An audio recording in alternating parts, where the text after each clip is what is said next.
Hello, everyone, and welcome to Papa Hector's Spiritual Podcast. I hope that you're doing well. So, today's episode is called 4 Factors That Should Not Determine Your Spiritual Decisions and Path. And this is going to be a good one. So, before I get into that, let me remind you to go ahead and subscribe to this podcast at anchor.fm, Google Podcasts, Apple Podcasts, iTunes, Spotify, Stitcher, or your favorite podcast app.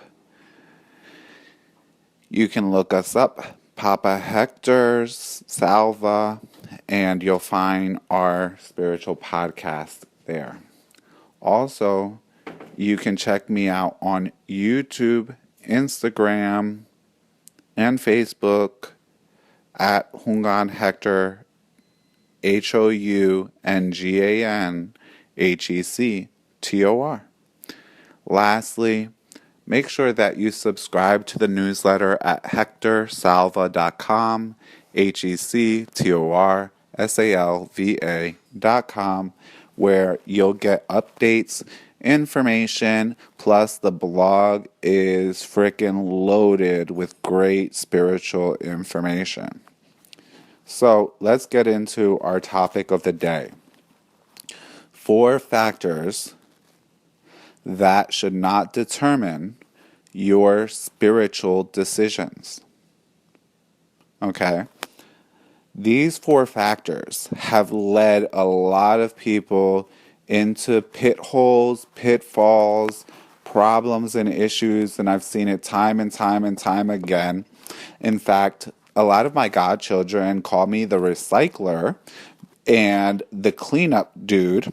Why? Because I've cleaned up so many issues that people end up having happen to them as a result of not just these 4 factors, but many other things that unfortunately happens to them going on the spiritual path improperly. So these 4 factors mess people up all the time, and it's really sad because most of the time, people are really going to look for goodness. You're trying to improve and enhance your life. And unfortunately, when you're using any of these 4 factors in making spiritual decisions, you're setting yourself up for failure. So the 4 factors, before I start them, I've got them all nice and compacted for you. And I call them the 4 C's, the 4-letter C's, because all of them start with the letter C. So let's get started into what they are. So the first factor, that you should not use to determine what you're going to do spiritually is convenience. Convenience should not be the determining factor for your spiritual decisions.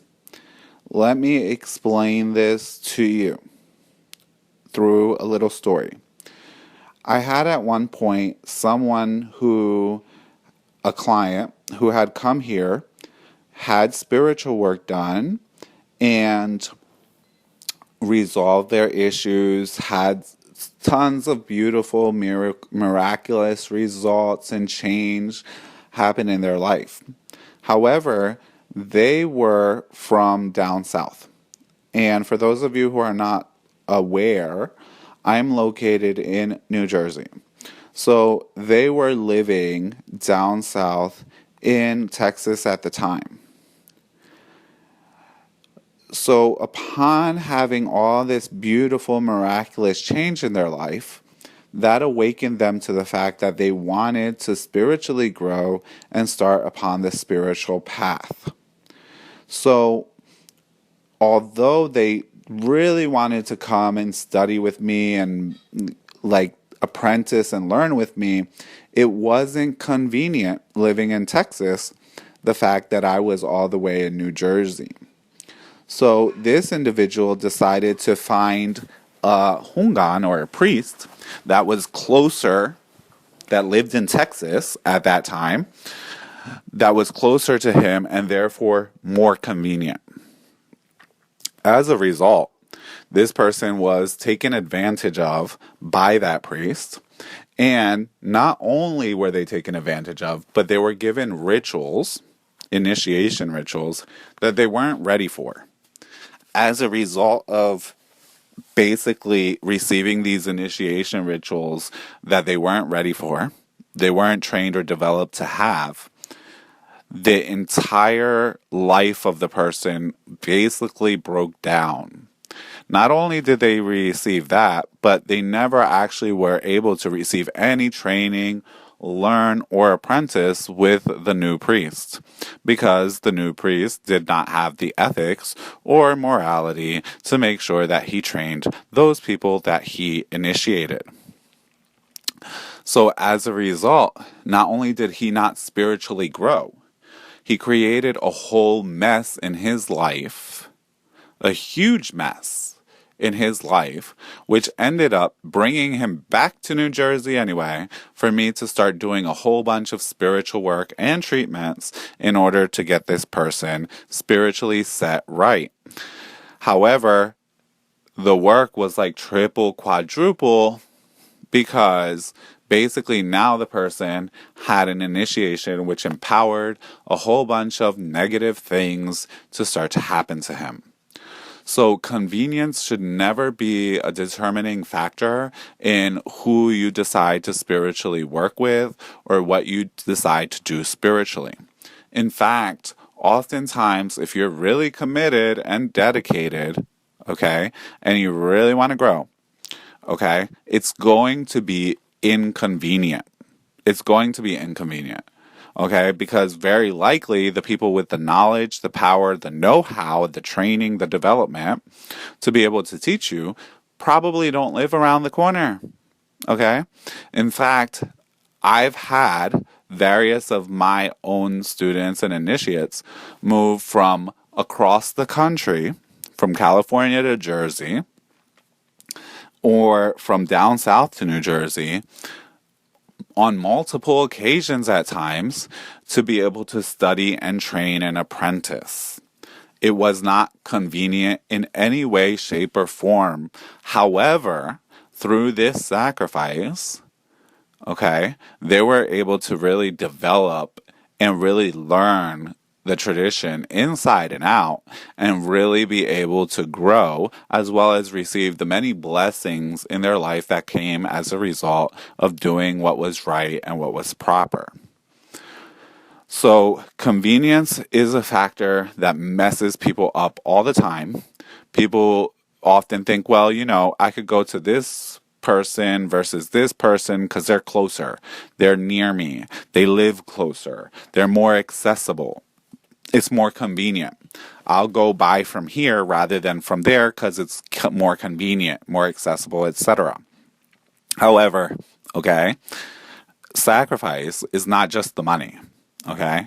And in order to achieve great rewards, great results, great sacrifices have to come about. So it's often very likely that you will not, okay, find that convenience, and using convenience as the factor for yourself will bring you that spiritual progress. In fact, okay, I had someone who, although they were near me, they didn't know me yet. It wasn't until they got far away and moved across the country that they realized they were supposed to, that it came, and that they met me, and then they were able to kind of like come to that space to realize they were meant to apprentice with me, etc. Okay? And it wasn't convenient. Okay? It wasn't until they were across the country that they came to find me. Okay? So it wasn't convenient for them to make their way back, but they did. So convenience should never be a factor.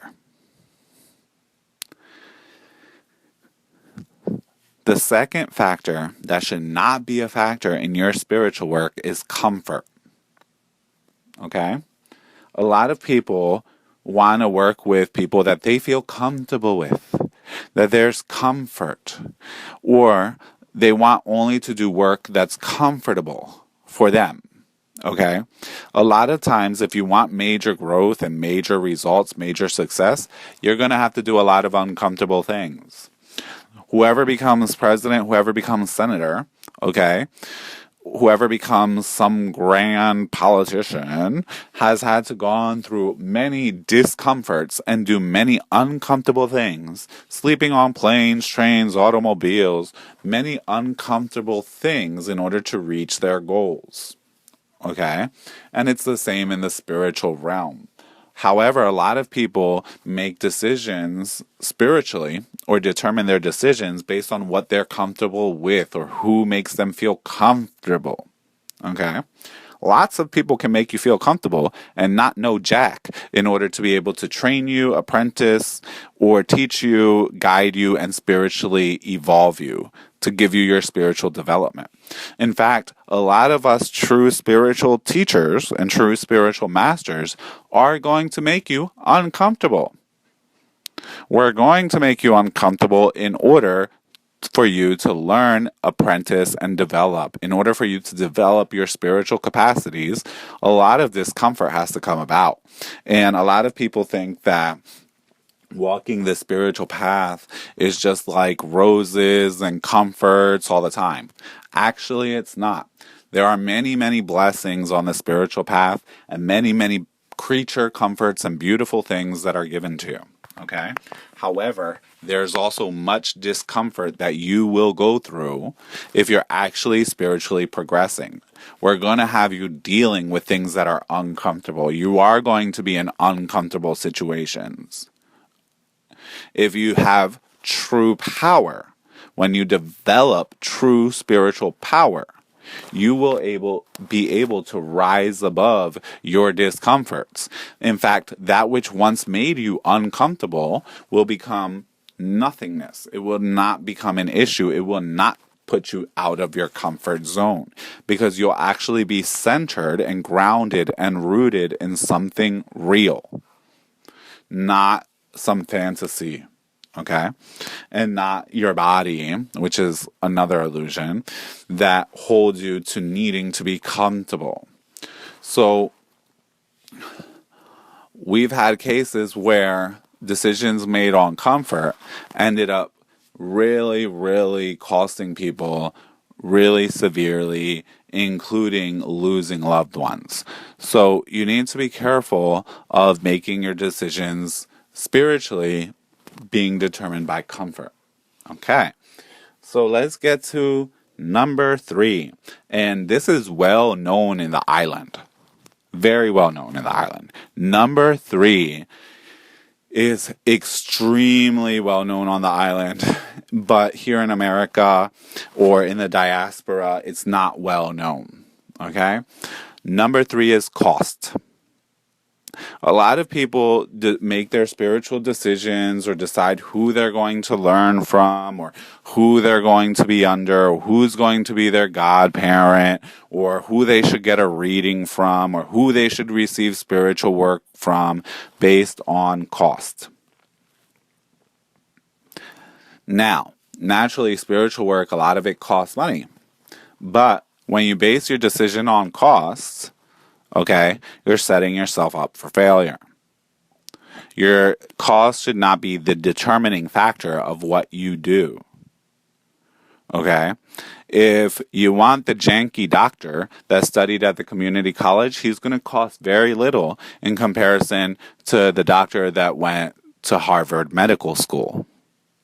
And you're going to get the results of those two different doctors, aka you're going to get the quality and the care from the Harvard Medical School doctor and the knowledge, the foundations, everything that they have, that they worked for, that they did not budge or negotiate on cost in order for them to become doctors. Okay? That the community college local college doctor cannot do for you. Doesn't know, doesn't have the knowledge, doesn't have the development. Okay? Cost should not be the determining factor. And in our cultures, it's rude to bargain with a priest. It's rude to try to bargain the cost of something with a priest. It's rude for a priest to try to bargain to buy things for his spirits. Yeah. It's considered unacceptable for a priest to go anywhere and try to bargain a price on what they're going to offer their spirits. Bargain prices on purchasing offerings in order to offer to their spirits. It's the same. It's rude to try to bargain with a priest, okay, as far as the cost of their services. However, you can, if the cost is prohibited, let your priest know your situation, okay? A lot of times we will try to work with you or work something out. And oftentimes, if you can't receive what's really needed, there are lesser steps that can be taken and can be worked through and can slowly start to break down the barriers and the boulder that you're facing. Rather than clear it all in one go, okay, the lesser steps will still take it down chunk by chunk, piece by piece by piece. Cost should not be a determining factor, okay? When you use that as your determination, okay, you're not setting yourself up for spiritual success. A lot of priests that have more experience, that have more knowledge and more development and have a larger clientele because they're better, okay, I'm going to call a spade, are going to cost more. It's the same thing as the Harvard doctor versus the community doctor. With that being said, okay, not everyone who is expensive is great. And not everyone who is cheap is bad. And not everyone who is cheap is good. And not everyone who is expensive is bad. Okay? So, cost should not be that determining factor. And we've seen this fail time and time and time again. And oftentimes, you end up spending double, triple, quadruple to fix what was done improperly by trying to be a bargain shopper in spirituality. So trying to find a good bargain often has costed a lot of people 2 and 3 times the amount of money in order to get things corrected. Because a lot of times you go to these bargain basement spiritual workers and they give you bargain basement work. And those bargain basement works make things worse and not better. And then when you go to a proper spiritual worker who knows what the hell they're doing, okay, they got to clean all that mess up, plus fix your originating problem, plus whatever other mess that has been created by your bargain basement spiritual worker. So cost is not something that should be one of those main factors, okay? At times, yes, okay, you may not have the money to get what you need done by the proper priest who knows what the hell that they're doing. Speak up. Be honest. Speak to your priest. Say, look, I can't afford this right now. Like, is there anything else that I can do? What can we do? Blah, blah, blah. And do understand that if you're doing something lesser, you're going to get a lesser result. However, it's better to do something than to do nothing. Okay, that's what I was always taught. It's better to do something than to sit around and do nothing. It's better to try to start taking care of the problem and start on the path of fixing things rather than just letting things sit and rot and deteriorate worse and worse and worse and worse. Okay? A lot of people using costs have time and time again spent double and triple to clean these situations up. Not that long ago, we had someone with exactly that situation that used the cost to determine the spiritual worker that they were going to have do a spiritual removal of a negative spirit onto them. What happened was, as a result, the spirit that was removed really wasn't removed. They just ended up being pushed away for a little minute, for a little while. and then it came back with double the anger and double the strength. And it came back with multiple other negativities and other negative entities that now came with it. So as a result, this individual had to end up spending triple of what would have been originally the solution in order to get themselves out completely of this situation. So cost can be very detrimental if you're using that as your factor.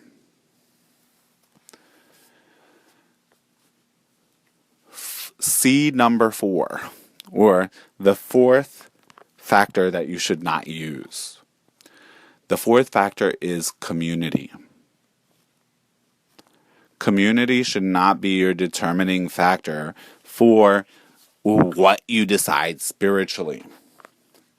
And I see this time and time and time again, where people make decisions based on who they like, who they dislike, what community they feel comfortable or connected in. A lot of spiritual communities are rife with drama, gossip, witchcraft wars, and a lack of progress. In fact, you can often see it within that community where there's nothing else really discussed. Positivities, beauties, and miracles aren't constantly being brought to the table. And a lot of people use that sense of community, or I feel connected into this community, or I feel connected to this individual A and B, and they are involved in community A, so I'm going to go into community A because they are a part of community A. And they end up not making the development, not making the progress, but also stuck. Because a lot of times your loyalties to friends and connections and relationships that you've made in your community, okay, that loyalty will come into conflict with your spiritual progress. That loyalty will make you feel bad or wrong for leaving that community once you realize that you're actually not progressing at all spiritually.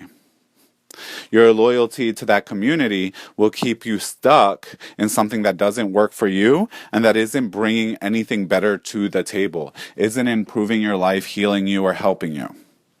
Your loyalty to that community, okay, puts you in a box. And within that box, you're not able to rise above that community, okay? And the dramas of those communities start to become your dramas. And you start to get sucked into dramas and therefore distracted for what you really came for. What you really came for was to improve your life. One thing that I tell anyone who wants to study and be guided by me and want to become a part of what I do is that two things, okay? Actually, two things. Number one is that you don't need to enter the spiritual community in order to find drama. You can get drama at the club. You can get drama at the play. There's dramas everywhere. You can get drama at work. You don't need to become a part of a spiritual community for drama. So we don't do drama. Okay? We don't do drama. You don't need a spiritual community to provide you drama. The purpose of the spiritual community is to help you, support you, provide you progress. But mainly support. Number 2 is don't get lost in community and community relationships. In our tradition, Sansa 21 Divisions, we teach that the most important relationship you have is between you and your godparent, you and your teacher. None of the other relationships really matter as much as that relationship. It's the relationship between you and your godparent, you and your teacher, you and your brujo that matters.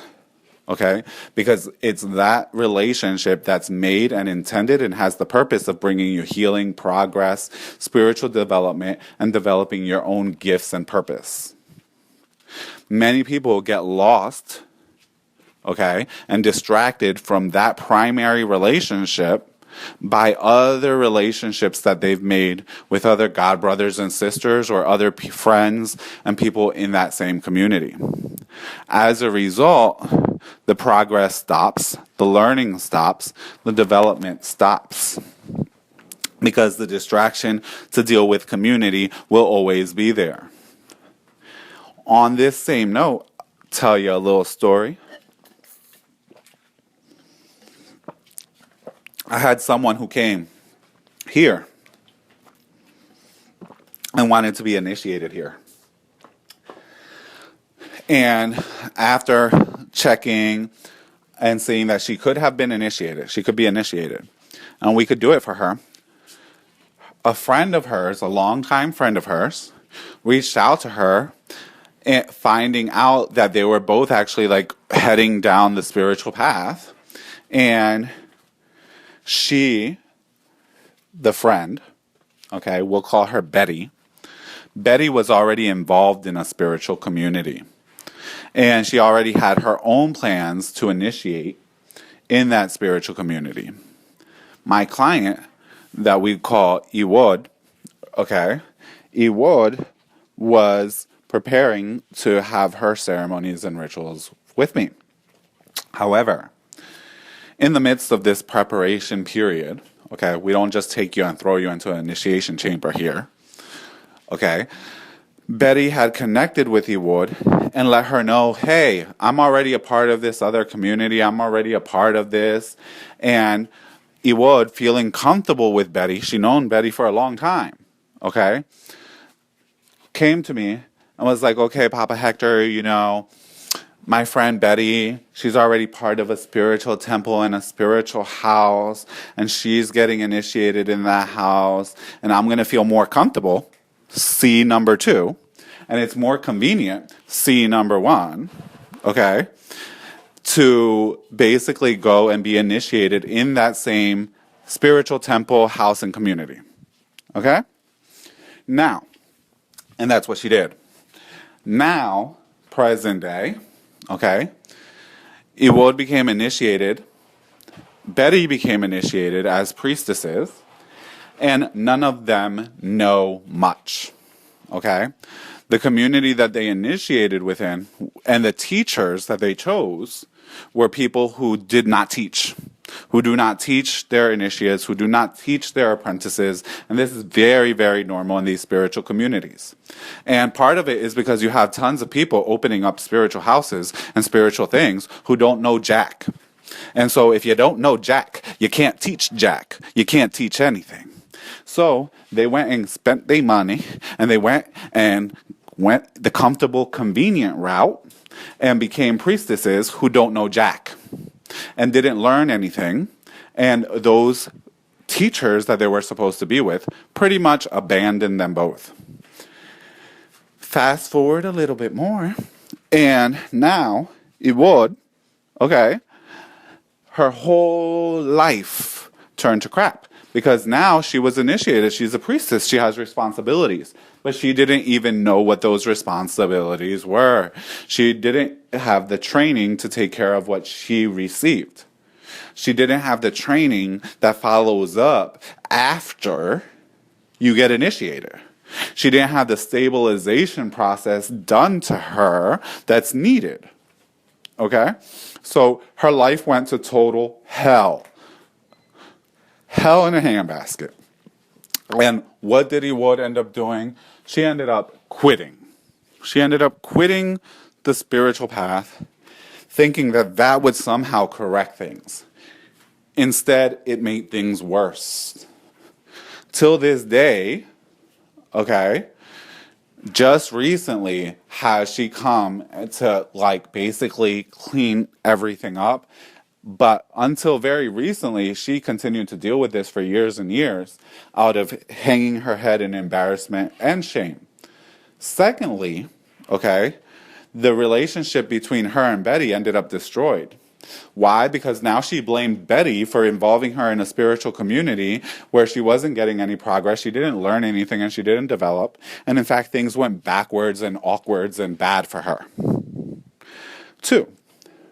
3 is, aside from her, Betty herself also didn't learn, didn't train, didn't have any knowledge or empowerment by the teachers that she went with, and ended up having to leave that location to find another person to teach her. Okay?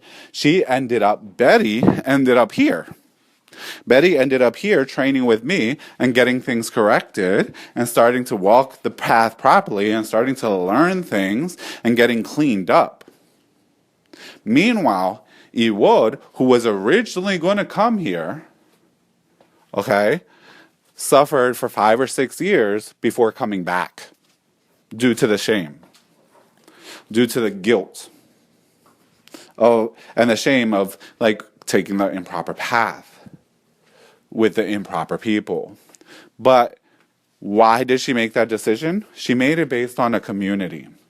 She made that decision spiritually based on comfort and convenience, but comfort with her friend and feeling comfortable with the fact that her friend knew that community. And if that community was good based on her friend who didn't know Betty, okay, who didn't know anything, that it would be good for her too.